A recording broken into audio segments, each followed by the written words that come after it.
한동훈 대표 얘기를 하셨으니까 한동훈 대표 입장에서 고민은 이런 부분일 겁니다. 만약 요즘 상황이 좀 좋지 않은데 부산에서까지 패배하게 되면 김성환 평론가님, 당대표 나가라 이런 얘기 바로 나올 수 있지 않겠습니까? 글쎄요, 예측하기는 쉽지 않을 것 같은데요. 아마 그런 목소리가 당에서 좀 더 커질 가능성은 충분히 있어 보입니다. 왜냐하면 대통령하고 독도지금 못하는 상황이잖아요.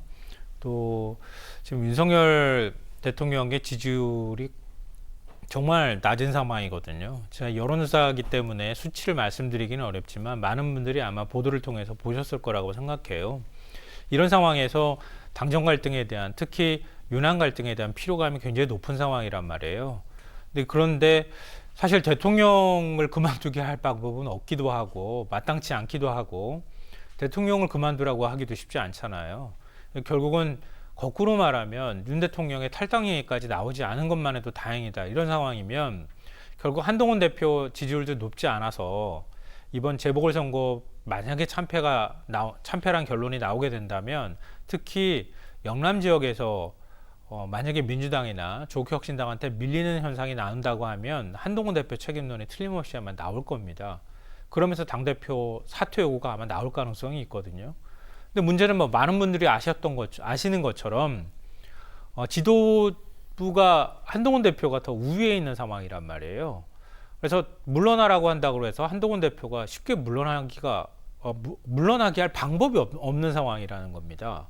그럴 경우에는 이른바 윤한 갈등, 당정 갈등이 지속될 가능성이 있어서 그럴 경우에는 뭐 얘기하는 것처럼 공멸이다 이런 표현을 오늘 어떤 언론에서 쓰기도 하던데요. 그런 상황으로 내몰릴 가능성도 사실 있는 거죠. 네. 그러니까 부산 금정과 인천 강화를 진다. 그거는 당대표 사퇴각입니다. 그건 뭐 어쩔 수가 없습니다.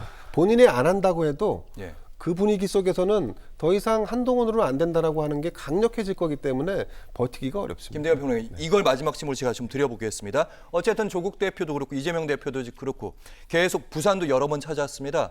지금 보니까 한동훈 대표 쪽은 지금 보니까 좀 늦게 출발하고 있는데 이 늦게 출발이 실기가 아니라 때를 놓친 게 아니라 조용한 선거를 위한 전략적 선택이다 이런 분석.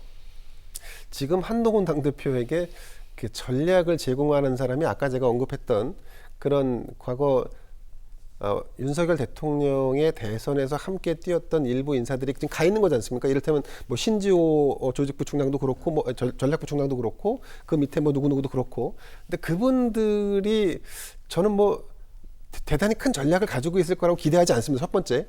그리고 두 번째는 만약 조용한 선거를 치르겠다라고 하면 지금도 아무것도 하지 말아야죠. 그러니까 전략이라는 거는 일관성이 있어야 되는 거지 않습니까? 근데 갑자기 조용한 선거로 갈까 하다가 아니야, 야, 이러다가 큰일 나겠는데? 뭐 이렇게, 이건 전략이 아니죠. 전략이 부재한 거죠.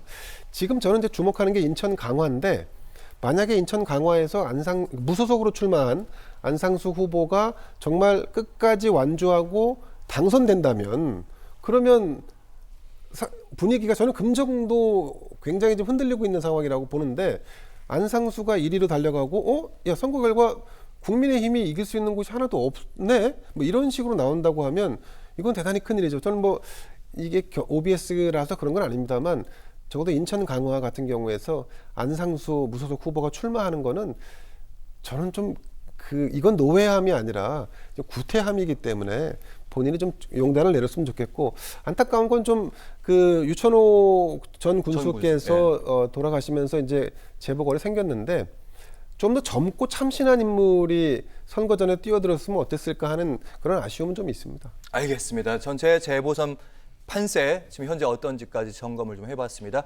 김대현 시사평론가 그리고 김성환 시사평론가 함께했습니다. 말씀 잘 들었습니다. 고맙습니다.